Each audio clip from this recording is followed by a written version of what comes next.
മഹാത്മാഗാന്ധിജി ഇല്ലാത്ത പാഠപുസ്തകങ്ങൾ കേരളത്തിൽ പഠിപ്പിക്കില്ല. ഒരു സംശയം വേണ്ട. ഞങ്ങൾ വലിച്ചു കീറി ചവറ്റുകൊട്ടയിലിടും എന്നുള്ളതാണല്ലോ അതിലെ മൗലികമായ കാര്യം. കീഴടങ്ങി കൊടുക്കാണ് ഒരു മുസ്ലിം ലീഗുകാരനെ നാളെ കോഴിക്കോട് അങ്ങാടിയുടെ തലവേർത്തി നാലാളുടെ മുഖത്ത് നോക്കി നടക്കാൻ കഴിയോ ഷാക്കിറെ? ലജ്ജ കൊണ്ട് തല കുനിഞ്ഞു പോവില്ലേ? ഷാക്കിർ, താങ്കളുടെ ഊഴമാണ്, താങ്കളുടെ ന്യായീകരണം കേൾക്കട്ടെ. അല്ല അഭിലാഷ്, ആദ്യം തന്നെ നിങ്ങൾ മുൻധാരണയുടെ അടിസ്ഥാനത്തിലാണ് കാര്യങ്ങൾ പറയാം. ഞാനിപ്പോ നിങ്ങൾ വെച്ചിട്ടുള്ള ഷാജിയുടെ പ്രസംഗം തന്നെ അടിവരയിട്ട് പറയുന്നു. ഷാജി പറഞ്ഞ വാചകത്തിൽ നിന്ന് പിറകോട്ട് പോകേണ്ട ഒരു സാഹചര്യം ഇന്നുണ്ടായിട്ടില്ല. ജവഹർലാൽ നെഹ്റുവിനെ മാറ്റിയിട്ടുള്ള മഹാത്മാഗാന്ധിജി ഇല്ലാത്ത പാഠപുസ്തകങ്ങൾ കേരളത്തിൽ പഠിപ്പിക്കില്ല. ഒരു സംശയം വേണ്ട. ഞങ്ങൾ വലിച്ചു കീറി ചവറ്റുകൊട്ടയിലിടും എന്നുള്ളതാണല്ലോ അതിലെ മൗലികമായ കാര്യം. PM ശ്രീ വലിച്ചു കീറി ചവറ്റുകൊട്ടയിൽ ഇടുന്നുണ്ടോ ഇല്ലയോ? നെഹ്റു ഒക്കെ അവിടെ നിൽക്കട്ടെ. അല്ല അഭിലാഷ, നിങ്ങൾ ഒരു വാചകത്തിലല്ല, അതിന്റെ ആശയത്തിൽ പിടിക്ക്. ഒരു വാചകത്തിലല്ല, ഷാജി കൃത്യമായി പറയുന്നുണ്ട്. ഷാജി നിങ്ങൾ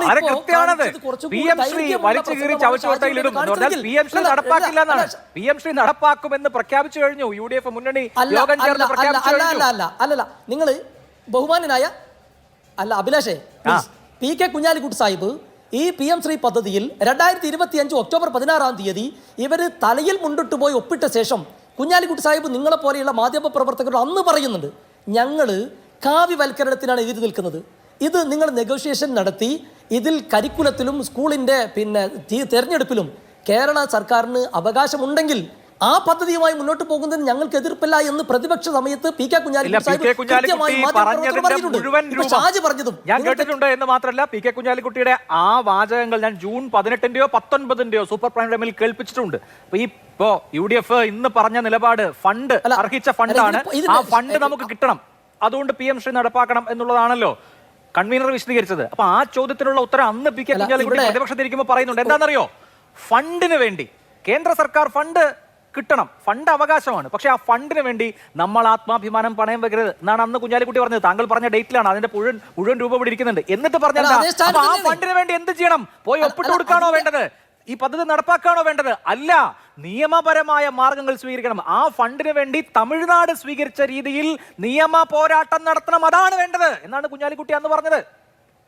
എന്നിട്ട് ഇപ്പൊ നിങ്ങൾ നടത്തുന്നുണ്ടോ? നിങ്ങൾ അല്ല അഭിലാഷ്, എന്നെ പറയാൻ സമ്മതിക്കും പ്ലീസ്. അതായത് KM ഷാജിയുടെ ഒരു പ്രസംഗമാണ് നിങ്ങൾ പലപ്പോഴും ഇതിന് എടുത്തു കാണിക്കുന്നത്. ഞാൻ നിങ്ങളോട് ചോദിക്കട്ടെ, 2026 ഒക്ടോബർ 16 ഇത് ഒപ്പിടുന്നതിന് മുമ്പ് വരെ ഇപ്പം ഇരിക്കുന്ന എൻ്റെ സ്നേഹിതൻ ആർഷ ഉൾപ്പെടെ SFI, AISF, KSU, MSF ഉൾപ്പെടെ അന്നത്തെ ഇടതുപക്ഷ ജനാധിപത്യ മുന്നണി ഗവൺമെൻറ് വിളിച്ചു ചേർന്ന യോഗത്തിൽ PM ശ്രീ നടപ്പിലാക്കാൻ പാടില്ല എന്ന് പറഞ്ഞിട്ട് അത് ABVP മാത്രമാണ് അന്ന് നടപ്പിലാക്കണമെന്ന് ആവശ്യപ്പെട്ടിരുന്നത്.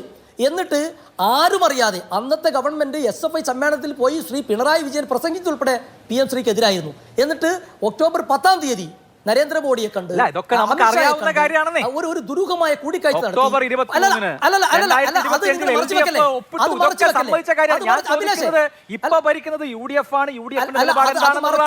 നമ്മുടെ മുമ്പിലുള്ള എല്ലാ ചോദ്യങ്ങൾക്കും ഇനിയിപ്പോ KM ഷാജിയെ മാറ്റി നിർത്തിയാൽ PK കുഞ്ഞാലിക്കുട്ടിയുണ്ട്. PK കുഞ്ഞാലിക്കുട്ടി ഓരോ ചോദ്യത്തിനും ഉത്തരം നൽകിയിട്ടുണ്ട്. എന്ത് വേണം നമ്മൾ എന്ന കാര്യത്തിന് വളരെ കൃത്യമായ ഉത്തരം നൽകിയിട്ടുണ്ട്. ഫണ്ടാണ് പ്രശ്നമെങ്കിൽ ആ ഫണ്ടിന് വേണ്ടി നമ്മൾ നിയമ പോരാട്ടമാണ് നടത്തേണ്ടത്, അല്ലാതെ കേന്ദ്ര സർക്കാരിന്റെ PM ശ്രീ പദ്ധതി അംഗീകരിക്കാൻ അല്ല വേണ്ടതെന്ന് അസന്നിഗ്ധമായി അടിവരയിട്ട് താങ്കളുടെ നേതാവ് PK കുഞ്ഞാലിക്കുട്ടി പറഞ്ഞതാണ്. എപ്പോ? പ്രതിപക്ഷത്തിരിക്കുമ്പോ, ഭരണത്തിലിരിക്കുമ്പോ ഇതെല്ലാം മാറുന്നു, ഇതെല്ലാം വിഴുങ്ങുന്നു.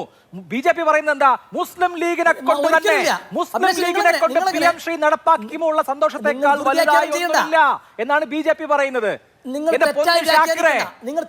അങ്ങനെ BJPക്ക് രോമാഞ്ചമണിയാൻ, മുസ്ലിം ലീഗിനെ കൊണ്ട് PM ശ്രീ നടപ്പാക്കിച്ചു എന്ന രോമാഞ്ചമണിയാൻ അവസരം താലത്തിൽ വെച്ച് കൊടുക്കുകയാണ്, കീഴടങ്ങി കൊടുക്കുകയാണ്. ഒരു മുസ്ലിം ലീഗുകാരനെ നാളെ കോഴിക്കോട് അങ്ങാടിയുടെ തലവേർത്തി നാലാളുടെ മുഖത്ത് നോക്കി നടക്കാൻ കഴിയോ ഷാക്കിറെ?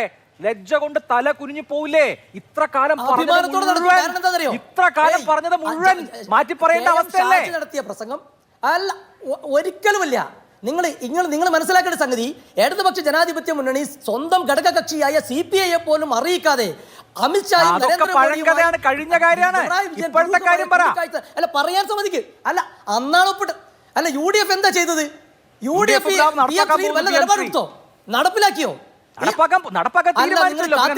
അടുത്ത ബുധനാഴ്ച കേൾക്ക്. അല്ല ഉണ്ട്, നിങ്ങൾ ഇടതുപക്ഷ ജനാധിപത്യ മുന്നണി നടപ്പിലാക്കിയതിനെ കുറിച്ച് നിങ്ങൾക്ക് സംസാരമില്ല. അവർ ചെയ്തതും പറഞ്ഞതും രണ്ടാണ് എന്നതിനെ കുറിച്ച് നിങ്ങൾക്ക് സംസാരമില്ല. ഇവിടെ ഐക്യജനാധിപത്യ മുന്നണി സംസാരിച്ചു. 2025 പറഞ്ഞതാണോ അത് തന്നെയാണ് ഇപ്പോഴും സ്റ്റാൻഡ്. മാറ്റമില്ല. പ്രശ്നമില്ല. ആഴ്ചകളോളം ഇടതുമുന്നണിക്ക് ആ തീരുമാനം പിൻവലിക്കേണ്ടി വന്നു. കീപ്പ് ഇൻ അബേൻസ് എന്ന് ഒപ്പിട്ട ആൾക്ക് തന്നെ കത്തയക്കേണ്ടി വന്നു. അതിനുശേഷം 2025 ഒക്ടോബറിന് ശേഷം ഒരു നടപടി ഉണ്ടായിട്ടില്ല. ഇന്നലെ ജെബി മേത്തർക്ക് പാർലമെന്റിൽ രാജ്യസഭയിൽ കേന്ദ്ര സർക്കാർ കൊടുത്ത മറുപടിയുണ്ട്. ഇന്ത്യയിൽ 2 സംസ്ഥാനങ്ങൾ മാത്രമാണ് സ്കൂളുകൾ ഈ PM ശ്രീ പദ്ധതി നടപ്പാക്കാൻ വിട്ടുകൊടുക്കാത്തത്. അത് കേരളവും തമിഴ്നാടുമാണ്. ഈ നിമിഷം വരെയും കേരളം ഈ PM ശ്രീ നടപ്പാക്കുന്നതുമായി ബന്ധപ്പെട്ട ഒരു കാര്യവും ചെയ്തിട്ടില്ല. സ്കൂളുകൾ വിട്ടുകൊടുത്തിട്ടില്ല. സ്കൂളുകളുടെ ലിസ്റ്റ് കൊടുത്തിട്ടില്ല. കൊടുക്കും. ആര് കൊടുക്കും? N ശംസുദ്ദീൻ കൊടുക്കും.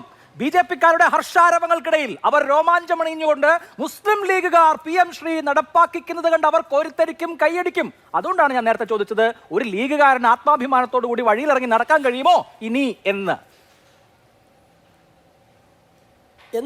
എന്നത് പറയാൻ സമ്മതിക്കും അഭിലാഷേ? പറയൂ. നിങ്ങൾ മാത്രം പറഞ്ഞു പോകല്ലേ. ഞങ്ങൾ അന്തസ്സായി ആത്മാഭിമാനം ഉയർത്തിപ്പിടിച്ച് നേരത്തെ കുഞ്ഞാലൂർ സാഹിബ് പറഞ്ഞു, നിങ്ങൾ എടുത്തു പറഞ്ഞല്ലോ, ഇതിന്റെ നമ്മൾ ആത്മാഭിമാനം പണയപ്പെടുത്താതെ KM ഷാജി പറഞ്ഞതുപോലെ ജവഹർലാൽ നെഹ്റുവും മഹാത്മാഗാന്ധിജിയും ഉൾപ്പെടെയുള്ളവരെ മാറ്റി നിർത്താതെ, ചരിത്രം വളച്ചൊടിക്കാതെ, കാവ്യവൽക്കരണം നടപ്പിലാക്കാതെ PM ശ്രീ കേരളത്തിൽ നടപ്പിലാക്കുവാണെങ്കിൽ നടപ്പിലാക്കും.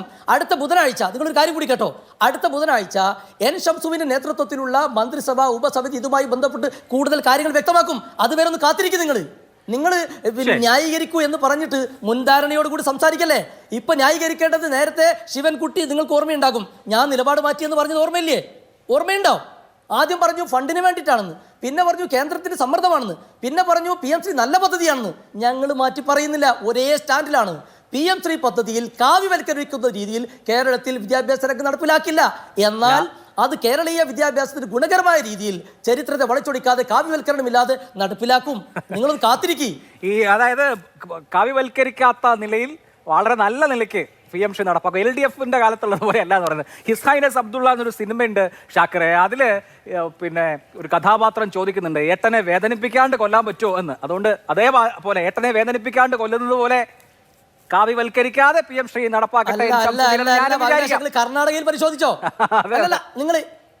കർണാടകയിൽ 2022 BJP ഗവൺമെന്റ് ആണ് ഇത് നടപ്പിലാക്കുന്നത്. കേൾക്ക് 2023 സ്കൂൾ കൊടുക്കുന്നത് BJP ആണ്. എന്നാൽ കോൺഗ്രസ് ഗവൺമെന്റ് വന്നിട്ട് പാഠപുസ്തകങ്ങൾ മാറ്റി, ടിപ്പു സുൽത്താനെ പഠിപ്പിച്ചു, അവരുടെ കാവ്യവൽക്കരണ അജണ്ട എടുത്ത് തോട്ടിലെറിഞ്ഞു. മനസ്സിലാക്കി. സംസ്ഥാനങ്ങളുടെ പാഠപുസ്തകങ്ങൾ തീരുമാനിക്കുന്നത് അതാത് സംസ്ഥാനങ്ങളിലെ ബോർഡുകളാണെന്നും അവിടുത്തെ കരിക്കുലം തീരുമാനിക്കുന്നത് അതാത് സംസ്ഥാനങ്ങളാണെന്നും ഒക്കെ ഇത് എല്ലാവർക്കും നേരത്തെ അറിയാം. നിങ്ങൾ തെരഞ്ഞെടുപ്പിന് മുമ്പ് ഉണ്ടാക്കിയിട്ടുള്ള നറേറ്റീവാണ് നേരത്തെ പറഞ്ഞ ഗാന്ധിജിയെയും നെഹ്റുവിനെയും മാറ്റി ഗോൾവാൾക്കറേയും വേറെ ആരണ്ടെയൊക്കെ വെക്കുമെന്നൊക്കെ. ആ പറഞ്ഞ കാര്യങ്ങൾ ഇതാ ഇപ്പൊ ഞങ്ങൾ വരുമ്പോ വേറെന്തോ സവിശേഷമാണ് എന്ന് പറയല്ലേ. പറഞ്ഞ കാര്യങ്ങൾ അവിടെ നിൽക്കുന്നുണ്ട്. നിങ്ങൾ പറഞ്ഞ കാര്യങ്ങൾക്കാണ് ഇപ്പോ ജനങ്ങളോട് മറുപടി പറയേണ്ടി വന്ന കാര്യം.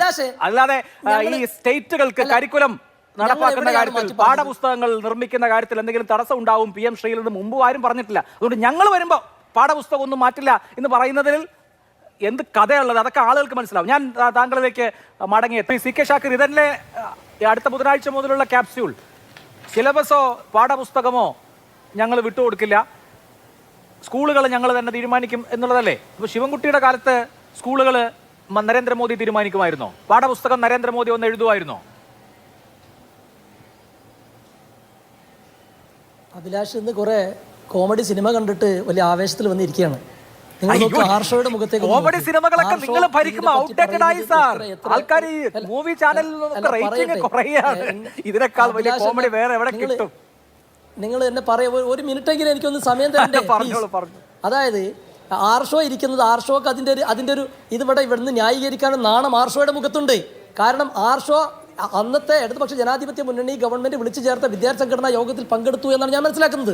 SFI എതിരായിരുന്നു, KSU എതിരായിരുന്നു, MSF എതിരായിരുന്നു, AISF എതിരായിരുന്നു. എന്നിട്ടും ഇടതുപക്ഷ ജനാധിപത്യ മുന്നണി ഗവൺമെന്റ് CPIയോട് പോലും ചോദിക്കാതെ ദുരൂഹമായി സ്വകാര്യമായി പോയി തലയിൽ മുണ്ടിട്ട് ഒപ്പിട്ട് വന്നു.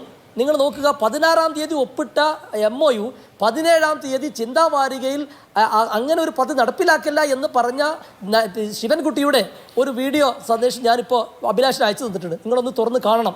PM ശ്രീ ഒപ്പിട്ടതിൻ്റെ നഷ്ടം ഞങ്ങൾ സഹിച്ചോളാം എന്ന് പറഞ്ഞിട്ട് ദീർഘമായി പറയുന്നുണ്ട്. അതൊക്കെ നിങ്ങൾ മറച്ചു വെച്ചിട്ട് PM ശ്രീ എന്ന പദ്ധതി നടപ്പിലാക്കുന്നത് അതിലെ ഞങ്ങൾ എന്താണോ ആരോപിച്ചിരുന്നത് ആ ആരോപണം പരിശോധിച്ച് അത് നടപ്പിലാക്കാതെ കേരളീയ വിദ്യാഭ്യാസ രംഗത്ത് ഗുണകരമായി നടപ്പിലാക്കുമെന്നാണ് നേരത്തെ പറഞ്ഞു. അത് തന്നെയാണ് ഞങ്ങൾ PM3 എന്ന് പറഞ്ഞ കേന്ദ്ര പദ്ധതി, അല്ലെങ്കിൽ ഒരുപാട് കേന്ദ്ര സർക്കാർ പദ്ധതികൾ കേരളത്തിൽ നടപ്പിലാക്കുന്നുണ്ട്. അത് നിർബന്ധമായ സാഹചര്യമാണ്. വിദ്യാഭ്യാസ രംഗത്ത് തന്നെ ഒരുപാട് ഉന്നത മേഖലയിൽ വിദ്യാഭ്യാസ രംഗത്ത് പല പദ്ധതികളും കേന്ദ്ര സർക്കാരിൻ്റെതാണ്.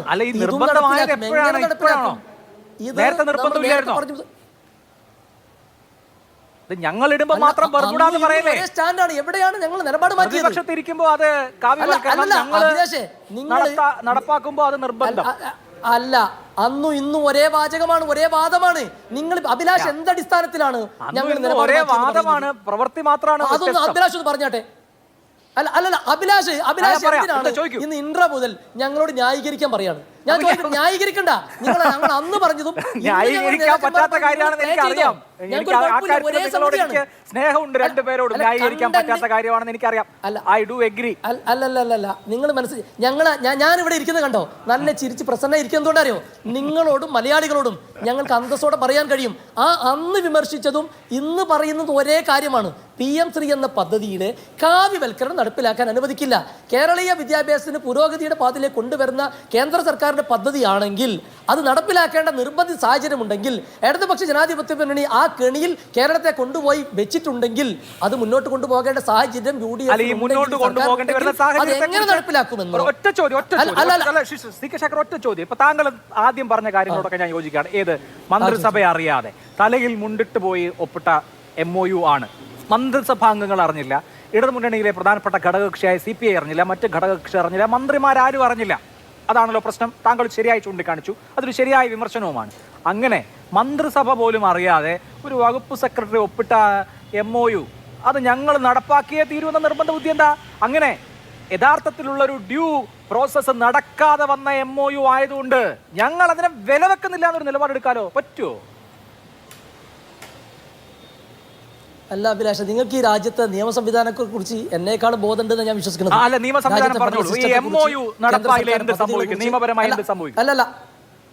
അല്ല, ഞാൻ പറയട്ടെ, പ്ലീസ് പറയട്ടെ.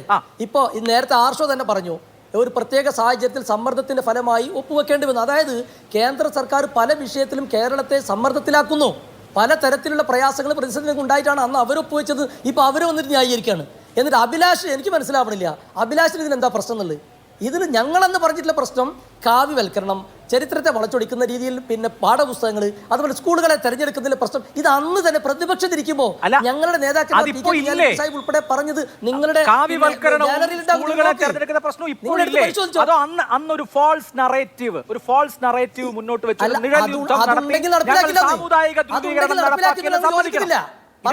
പറയരുത്, അന്ന് ഇല്ലാത്ത കാര്യമായിരുന്നോ? അപ്പോ ഈ പാഠപുസ്തകങ്ങളിൽ ഇടപെടും, കാവ്യവൽക്കരിക്കും എന്നൊക്കെയുള്ളത് ഒരു ഫാൾസ് നറേറ്റീവ് ആയിരുന്നു. ഞങ്ങൾ അങ്ങനെ ഒരു ഫാൾസ് നറേറ്റീവ്, കേരളത്തിൽ ഒരു സാമുദായിക ധ്രുവീകരണം ഉണ്ടാവാൻ ഞങ്ങൾക്ക് വോട്ട് കിട്ടാൻ വേണ്ടി പറഞ്ഞതാണെന്ന് ഓണസ്റ്റായി സമ്മതിച്ചാൽ മതി എന്നാ പിന്നെ പ്രശ്നം തീർന്നു. അങ്ങനെയാണോ? അല്ലല്ല, എന്തിനാ സമ്മതിക്കേണ്ട കാര്യം? CPI അറിഞ്ഞ ശേഷം നവംബർ ഇവര് വേറെ ഇത് പിന്നെ അല്ലല്ല പറയട്ടെ, CPI-ക്കാരാണ് പറയുന്നത് ഇത് ഈ രീതിയിൽ ആക്ഷേപമുണ്ടെന്ന്. ഒരു മുന്നണിയുടെ ഭരിക്കുന്ന കക്ഷിയുടെ നേതാവ് പറയുമ്പോ ഞങ്ങളത് വിശ്വസിക്കൂലേ? CPI പറഞ്ഞതുകൊണ്ടാണ് ഞങ്ങൾ ആശങ്ക പങ്കുവെച്ചു. നിങ്ങൾ അന്ന് കുഞ്ഞാലിക്കുട്ടി സാഹിബ് പറയുന്നുണ്ട്, നിങ്ങൾ നെഗോഷിയേഷൻ നടത്ത്, നിങ്ങൾ ആ നടത്തിയതിന് ശേഷം നടപ്പിലാക്കി ഞങ്ങൾ നിങ്ങളെ സപ്പോർട്ട് ചെയ്യുമെന്ന് അന്ന് പറയുന്നുണ്ട്. അഭിലാഷ് ഇന്ന് വന്ന് ഒരു കാരണവശാലും നടപ്പാക്കാൻ അനുവദിക്കില്ല എന്നുള്ളതായിരുന്നു PK കുഞ്ഞാലിക്കുട്ടിയുടെ നിലപാട്. ഏതെങ്കിലും തരത്തിൽ ഫണ്ട് വേണമെങ്കിൽ അത് നേടേണ്ടത് നിയമപരമായാണ്. ഈ 1000 കോടിക്ക് വേണ്ടി അല്ലെങ്കിൽ ഈ പണത്തിന് വേണ്ടി നമ്മുടെ ആത്മാഭിമാനം പണയം വെക്കാമോ എന്നാണ് കുഞ്ഞാലിക്കുട്ടി ചോദിച്ചതെന്നാണെന്നേ ഞാൻ കേട്ടതല്ലേ? അങ്ങനെ തന്നെയാ പറഞ്ഞത്. ഇന്നും അതേ സ്റ്റാൻഡാണ്. ആത്മാഭിമാനം പണയപ്പെടുത്തിക്കൊണ്ട്, മതേതരത്വം കളങ്കപ്പെടുത്തിക്കൊണ്ട് ഒരു PM3 കേരളത്തിൽ നടപ്പിലാവില്ലെന്നേ, ഒരിക്കലും നടപ്പിലാവില്ല. അപ്പൊ ഓക്കെ പോട്ടെ, PM3 നടപ്പാവുമോ ഇല്ലയോ? അല്ല, അതിന്ന് പിന്നെ അടുത്ത ദിവസം മുഖ്യമന്ത്രി കഴിഞ്ഞ ദിവസം പറഞ്ഞു, അടുത്ത ബുധനാഴ്ച ഇതിന്റെ മന്ത്രിസഭാ ഉപസമിതി ചേരാനിരിക്കുകയാണ്. അവർ കാര്യങ്ങൾ കൂടുതൽ വ്യക്തമാക്കും. അല്ല, UDF പറഞ്ഞില്ലേ? ഇന്ന് UDF അല്ലേ വാർത്താ സമ്മേളനം നടത്തി? UDF യോഗം ചേർന്നിട്ടല്ലേ അടൂർ പ്രകാശ് പറഞ്ഞത്? അല്ല, UDF-ന്റെ സ്റ്റാൻഡ് UDF-ന്റെ കൺവീനർ പറഞ്ഞ അത് തന്നെയാണെങ്കിൽ സംശയം എന്നോട് ചോദിച്ചിട്ട് കാര്യമില്ലല്ലോ. പറഞ്ഞല്ലോ നമ്മൾ എന്തിനായിരുന്നു എതിരെ അഭിലാഷേ? അടുത്ത ആഴ്ച പിന്നെ മന്ത്രിസഭ ചേരും, ഉപസമിതി ചേരും എന്നൊക്കെ പറഞ്ഞിട്ട് എന്താ കാര്യം? UDF പറഞ്ഞു, തീരുമാനിച്ചു, PMC നടപ്പാക്കാണ്. കൺവീനർ പറയുന്നുണ്ട് PMC. അതെ, ഞാൻ നിങ്ങളോട് വളരെ ബഹുമാനത്തോടു കൂടി പറയട്ടെ, ഈ ചർച്ച കാണുന്ന ആളുകൾക്ക് ഇതിന്റെ നിജസ്ഥിതി മനസ്സിലാവണം. നേരത്തെ ഇന്ന് മാത്രം ഈ വാർത്ത കേൾക്കുന്ന ആളുകളല്ല മലയാളികൾ. ഇതിനു മുമ്പ് ശിവൻകുട്ടി പറഞ്ഞതും മാറ്റി പറഞ്ഞതും SFIക്കാർ പറഞ്ഞതും മാറ്റി പറഞ്ഞതും ന്യായീകരിച്ചൊക്കെ ഞങ്ങൾ അന്നും ഇന്നും ഒരേ സ്റ്റാൻഡാണേ, മാറുന്നില്ല. അഭിലാഷിന് വലിയ സന്തോഷത്തിൽ വന്നിരുന്ന് സിനിമയുടെ കോമഡി കഥകൾ പറഞ്ഞ് ഞങ്ങളോട് ന്യായീകരിക്കാൻ പറയാണ്. ഇരിക്കും നോക്ക്, സാധാരണ ഇങ്ങനെ അല്ലല്ലോ. ഞാൻ ഇരിക്കണ നോക്ക്, എന്തുകൊണ്ടാണ് നമുക്ക് അഭിമാനത്തോടു കൂടി ജനങ്ങളോട് പറയാൻ കഴിയും അന്നും ഇന്നും ഒരേ സ്റ്റാൻഡാണ്. അഭിലാഷ് ഒരു മിനിറ്റ് അതായത് ഒരു മിനിറ്റ് അഭിലാഷേ, ഇപ്പൊ ഈ ഷാജിയുടെ പ്രസംഗം നിങ്ങൾ ഒരു 10 തവണ കേൾപ്പിച്ചോ? കൃത്യമാണ്. RSSന്റെ കാവ്യവൽക്കരണം കേരളത്തിന്റെ വിദ്യാഭ്യാസ രംഗത്ത് അനുവദിക്കില്ല എന്നല്ല പറഞ്ഞത്. അതിനെന്താ കുഴപ്പം? ജവഹർലാൽ നെഹ്റു ഇല്ലാത്ത പാഠപുസ്തകമില്ല, മഹാത്മാഗാന്ധി ഇല്ലാത്ത പറഞ്ഞതാണോ ഇപ്പോഴത്തെ നിങ്ങളുടെ സർക്കാരിന്റെ നിലപാടെന്നാണ് എന്റെ ചോദ്യം. അല്ലാതെ ഷാജി പറഞ്ഞത് അല്ല. അതെ, അല്ല, ഷാജി പറഞ്ഞ PMC ഏതെന്നറിയോ? ജവഹർലാൽ നെഹ്റു ഇല്ലാത്ത, മഹാത്മാഗാന്ധിജി ഇല്ലാത്ത കുറിച്ചാണ്. ശരി, മറുക് ഒട്ടിച്ച നസീറും മറുകില്ലാത്ത നസീറും പോലെ അത് വേറെ PMC, ഇത് വേറെ PMC, അങ്ങനെയാണോ? അല്ലെന്നേ, പിന്നെ ഷാജി തന്നെ കൃത്യമായി പറയുന്നുണ്ട്. അതേ കുറിച്ചാണ് ഞാൻ ചോദിച്ചത്. അല്ല, അതായത് RSSന്റെ കാവ്യവൽക്കരണം ഇല്ലാത്ത ജവഹർലാൽ നെഹ്റു മഹാത്മാഗാന്ധിയെ പഠിപ്പിക്കുന്ന പാഠപുസ്തകം കേരളത്തിൽ PMC വഴി നടപ്പിലാക്കും. അങ്ങനെയാണെങ്കിൽ അല്ലാതെ അതേ പറഞ്ഞു തോന്നുന്നു. അഭിലാഷിന് മനസ്സിലായിട്ടില്ലേ? ജവഹർലാൽ നെഹ്റു ഇല്ലാത്ത, എനിക്കും മനസ്സിലായി, താങ്കൾക്ക് മനസ്സിലായി, അതിന് മനസ്സിലാകാത്തതിന്റെ ഒന്നും എല്ലാവർക്കും മനസ്സിലായി. ഷാജി പറഞ്ഞ PMC ഏതാണ്?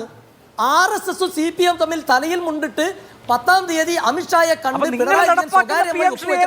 ഡീലുണ്ടല്ലോ, കേസിന്റെ അടിസ്ഥാനത്തിൽ ഉണ്ടാക്കിയ ഡീലാണ് എന്ന് സ്വാഭാവികമായ സംശയം ഉണ്ടായിരുന്നു. ഇതിപ്പോ ഇത്രയും പറഞ്ഞത് അന്ന് ഉൾപ്പെട്ട PMC നടപ്പാക്കിയാ പറ്റുന്നതാണ്. ഇപ്പൊ നിങ്ങൾ നടപ്പാക്കുന്നത് വേറെ PMC-യാ? ആ PMC അല്ലേ? അല്ല, അന്നും ഇന്നും ഒരേ വാദമാണ് അഭിലാഷേ. ഇതിന് നമ്മൾ UDF കൺവീനർ പ്രസ്താവനയെ വന്നിട്ടുള്ളൂ. ഈ PMC എങ്ങനെ നടപ്പിലാക്കുമെന്ന് ഗവൺമെന്റ് തീരുമാനിച്ചിട്ടില്ല. ആ തീരുമാനം ഇരിക്കുന്നേ ഉള്ളൂ.